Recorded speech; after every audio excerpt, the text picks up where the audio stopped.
Hi, പുതിയൊരു യാത്രാ പരമ്പര ആരംഭിക്കുകയാണ്. വിദേശയാത്ര എന്ന് ആലോചിക്കുമ്പോൾ എല്ലാ വിഭാഗത്തിലുമുള്ള സഞ്ചാരികളുടെയും മനസ്സിൽ ആദ്യം ഓടിയെത്തുന്ന തായ്ലാന്റിലാണ് ഞാനിപ്പോൾ. ഇത് ഡോങ് മിയോങ് ഇന്റർനാഷണൽ എയർപോർട്ടാണ്. പുഞ്ചിരികളുടെ നാട് എന്ന് വിശേഷണമുള്ള മനോഹരവും ഊർജ്ജസ്വലവുമായ ഈ രാജ്യം തിരക്കേറിയ നഗരങ്ങൾ മുതൽ ശാന്തമായ ബീച്ചുകൾ, സമ്പന്നമായ സംസ്കാരം, രുചികരമായ ഭക്ഷണ വിഭവങ്ങൾ തുടങ്ങിയ അനുഭവങ്ങളുടെ ഒരു നിധിശേഖരമാണ്. എന്റെ പല യാത്രകളും കസ്റ്റമൈസ് ചെയ്ത് തന്നിട്ടുള്ള ഹരീഷ് അമീർ അലിയുടെ റോയൽ സ്കൈ ഹോളിഡേയ്സ് നടത്തിയ ഒരു ഗ്രൂപ്പ് ടൂറിന്റെ കൂടെയാണ് ഇപ്രാവശ്യം ഞാൻ തായ്ലൻഡിൽ എത്തിയിരിക്കുന്നത്. ഓരോ വർഷവും ദശലക്ഷക്കണക്കിന് സഞ്ചാരികൾ വരുന്ന ഇവിടുത്തെ പാരമ്പര്യവും ആധുനികതയും തായ്ലൻഡിനെ വിനോദസഞ്ചാര ഭൂപടത്തിലെ ഒരു മികച്ച സ്ഥലമാക്കി മാറ്റുന്നു. അതിശയിപ്പിക്കുന്ന ക്ഷേത്രങ്ങൾ, തിരക്കേറിയ മാർക്കറ്റുകൾ, മനോഹരമായ ദ്വീപുകൾ എന്നിവയാൽ തായ്ലൻഡ് എല്ലാത്തരം സഞ്ചാരികൾക്കും പറ്റിയ സ്ഥലമാണ്. സാധാരണക്കാർക്ക് താങ്ങാൻ കഴിയുന്ന ഒരു ബഡ്ജറ്റ് ഡെസ്റ്റിനേഷൻ കൂടിയാണ് തായ്ലാൻഡ്. 6 വർഷം മുമ്പ് ഞാൻ വന്നപ്പോൾ ബാങ്കോക്കും പട്ടായയുമായിരുന്നു പ്രധാന ടൂറിസ്റ്റ് കേന്ദ്രങ്ങളെങ്കിൽ ഇന്ന് ഫുക്കട്ട്, ക്രാബി, ചിയാങ് മൈ തുടങ്ങിയ പ്രദേശങ്ങളും തിരക്കുള്ള വിനോദസഞ്ചാര മേഖലയായി മാറിക്കഴിഞ്ഞു. 2024 35 ദശലക്ഷത്തിലധികം അന്താരാഷ്ട്ര സന്ദർശകർ തായ്ലൻഡ് സന്ദർശിച്ചു എന്നത് ഈ രാജ്യത്തോടുള്ള അവരുടെ താല്പര്യം വ്യക്തമാക്കുന്നു. ഇന്ത്യ ഉൾപ്പെടെ 93 രാജ്യങ്ങളിൽ നിന്നുള്ളവർക്ക് വിസ ഇളവുകൾ നൽകിയത് ടൂറിസ്റ്റുകളുടെ വരവിന് കൂടുതൽ ഊർജ്ജം നൽകി. സന്ദർശകരുടെ എണ്ണത്തിൽ ഇന്ത്യ 3-ാം സ്ഥാനത്താണ്.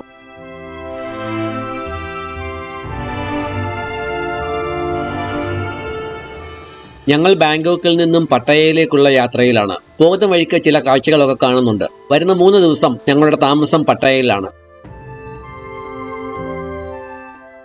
അതിവേഗം വളർന്നുകൊണ്ടിരിക്കുന്ന ഒരു നഗരമാണ് ബാങ്കോക്ക്. അടിസ്ഥാന സൗകര്യങ്ങൾ വികസിപ്പിക്കുന്നതിനോടൊപ്പം തായ്ലാന്റ് കൃഷിക്കും പ്രാധാന്യം നൽകുന്നുണ്ട്. അരി, റബ്ബർ, സമുദ്രവിഭവങ്ങൾ, പഞ്ചസാര, പഴങ്ങൾ തുടങ്ങിയ ഉൽപ്പന്നങ്ങളുടെ ലോകത്തിലെ ഏറ്റവും മികച്ച കയറ്റുമതിക്കാരിൽ ഒന്നാണ് തായ്ലൻഡ്.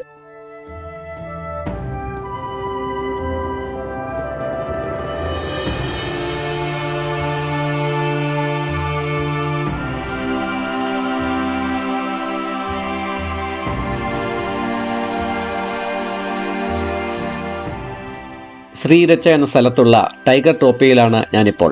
1997 സ്ഥാപിതമായ ഏറ്റവും കൂടുതൽ ബംഗാൾ കടുവകൾ ഉണ്ടെന്ന് അവകാശപ്പെട്ടിരുന്ന ഒരു മൃഗശാലയായിരുന്നു ഇത്. എന്നാൽ 2021 കോവിഡ് മഹാമാരിയിൽ അടച്ചുപൂട്ടപ്പെട്ട ഇത് പിന്നീട് 2022 ടൈഗർ ടോപ്പിയ എന്ന പേരിൽ വീണ്ടും തുറന്നു. 100-ലധികം കടുവകൾ ഉണ്ടായിരുന്ന ഇവിടെ ഇപ്പോൾ ഏകദേശം 40 കടുവകൾ മാത്രമാണുള്ളത്. ഒരു മൃഗശാല എന്നതിലുപരി ഇന്നത് കടുവ, മുതല, സിംഹം എന്നിവയുടെയൊക്കെ ഒരു പ്രദർശനശാലയാണ്. ഈ മൃഗങ്ങളുടെയൊക്കെ കൂടെ നിന്ന് ഫോട്ടോ എടുക്കുക, അവയുടെ അഭ്യാസ പ്രകടനങ്ങൾ കാണുക, അവയ്ക്ക് തീറ്റ കൊടുക്കുക എന്നതൊക്കെയാണ് ഇവിടുത്തെ ആക്ടിവിറ്റീസ്. വിവിധ നിരക്കിലുള്ള പല പാക്കേജുകൾ ഇവിടെയുണ്ട്. ഇവിടുത്തെ ഏറ്റവും പ്രധാന ആകർഷണം കടുവയുടെ കൂടെ നിന്ന് ഫോട്ടോ എടുക്കുക എന്നതാണ്. നല്ല തിരക്കാണ് കടുവയുടെ കൂടെ നിന്ന് ഫോട്ടോ എടുക്കാൻ. ആ കാഴ്ചകളൊക്കെ ഒന്ന് കണ്ടു നോക്കൂ.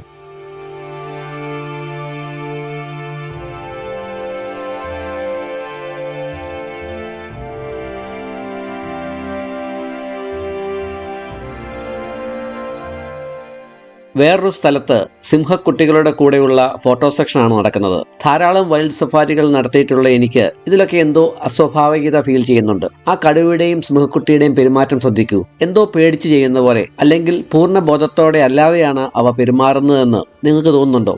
അവയുടെ കണ്ണുകളിൽ എന്തോ ഒരു ദയനീയത കാണാൻ കഴിയുന്നില്ലേ?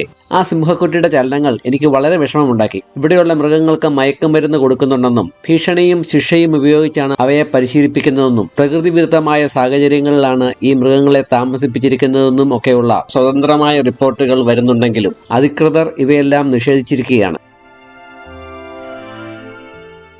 തൊട്ടടുത്തായി മുതലകളെ പ്രദർശിപ്പിക്കുന്ന ഒരു സ്ഥലമുണ്ട്. എണ്ണിയാൽ തീരാത്ത പോലെ അവിടെ മുതലകളെ കാണാം. പണം കൊടുത്ത് തീറ്റ മേടിച്ചാൽ നമുക്ക് ഈ മുതലകളെ ഫീഡ് ചെയ്യാൻ സാധിക്കും. ധാരാളം ആളുകൾ അത് ചെയ്യുന്നുമുണ്ട്. ഇവിടെയുള്ള മൃഗങ്ങളുടെ കൂടെ നിന്ന് ഫോട്ടോ എടുക്കാനും അവയ്ക്ക് ഭക്ഷണം കൊടുക്കാനും ഒക്കെ പ്രത്യേകം ഫീസുകളുണ്ട്. സന്ദർശകരുടെ ആകാംക്ഷയെ മുതലെടുത്ത് എങ്ങനെ പണം ഉണ്ടാക്കാം എന്നത് നമ്മൾ ഇവരെ കണ്ടുപഠിക്കണം. അതിന്റെ തൊട്ടപ്പുറത്തായി മുതലക്കുട്ടികളെ കയ്യിലെടുത്ത് ഫോട്ടോ എടുക്കാനും അവസരമുണ്ട്.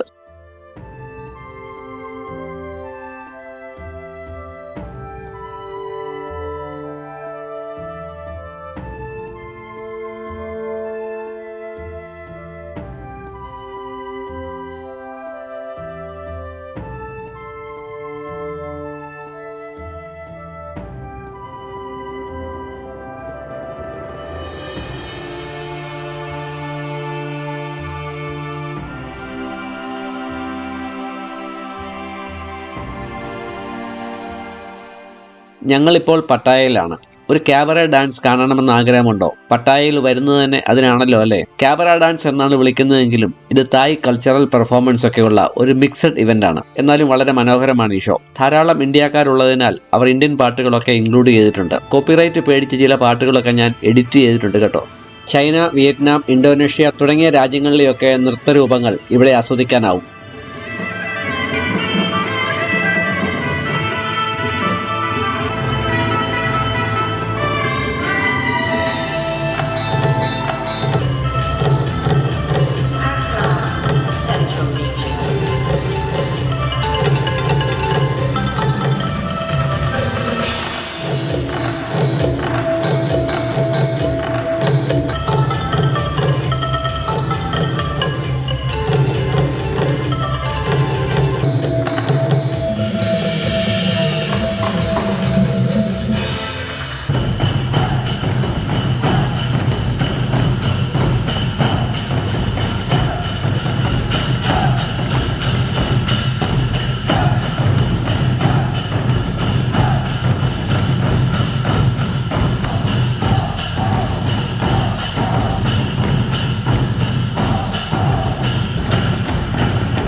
തായ്ലൻഡ് എന്ന് കേൾക്കുമ്പോൾ ആദ്യം നമ്മുടെയൊക്കെ മനസ്സിൽ ഓടിയെത്തുന്നത് ഇവിടുത്തെ വ്യത്യസ്തമായ ഭക്ഷണ രീതിയായിരിക്കും. ഭൂമിയിലുള്ള എന്തും ഭക്ഷണമായി മാറുന്ന ഒരു രാജ്യമാണ് തായ്ലൻഡ്. ഈ ഭക്ഷണങ്ങൾ ആസ്വദിക്കാൻ വേണ്ടി മാത്രമായി ഇവിടെ എത്തുന്ന സന്ദർശകർ നിരവധിയാണ്. നോൺ വെജിറ്റേറിയൻ വിഭവങ്ങളാണ് ഇവരുടെ ഭക്ഷണത്തിലെ പ്രധാന ഘടകം. നമ്മൾ കഴിക്കാൻ മടിക്കുന്ന പുൽച്ചാഴികൾ, പുഴുക്കൾ, മറ്റു കീടങ്ങളൊക്കെ ഇവരുടെ ഇഷ്ട വിഭവങ്ങളാണ്. അതുപോലെ തന്നെ വൈവിധ്യമാർന്ന പഴങ്ങളുടെ ഒരു രാജ്യം കൂടിയാണ് തായ്ലൻഡ്. ഞങ്ങൾ താമസിക്കുന്ന ഹോട്ടലിന്റെ തൊട്ടടുത്താണ് ഈ വിഭവങ്ങളൊക്കെ ലഭിക്കുന്ന റൺവേ മാർക്കറ്റ് സ്ഥിതി ചെയ്യുന്നത്. ഇന്നത്തെ വൈകിട്ടത്തെ ഭക്ഷണം അവിടെ നിന്നും ആകാമെന്ന് ഞങ്ങൾ തീരുമാനിച്ചു. ഒരു പഴയ വിമാനം ഇവിടെ സ്ഥാപിച്ചിരിക്കുന്നതിനാലാണ് ഇതിന് ഈ പേര് ലഭിച്ചത്. അർദ്ധരാത്രി വരെ സജീവമായിരിക്കുന്ന ഒരു മാർക്കറ്റാണിത്.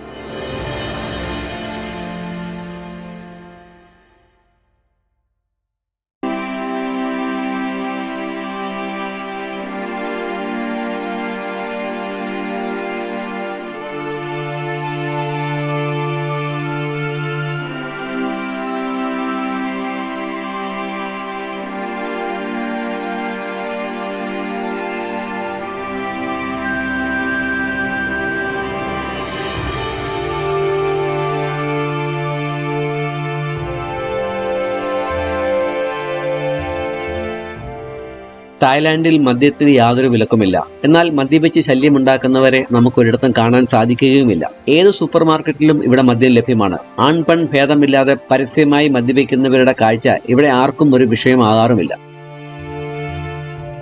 ഇവിടെ ഏറ്റവും കൂടുതൽ ഡിമാൻഡുള്ള ഒരു വിഭവമാണ് മുതലയുടെ ഇറച്ചി. മുതലയിറച്ചി ബാർബിക്യൂ കഴിക്കണമെന്ന ആഗ്രഹവുമായിട്ടാണ് ഞങ്ങളിവിടെ എത്തിയത്. എന്നാൽ നേരത്തെ തന്നെ അത് തീർന്നുപോയി. നാളെ ഏതായാലും നേരത്തെ വന്ന് അതൊന്ന് ടേസ്റ്റ് ചെയ്യണം.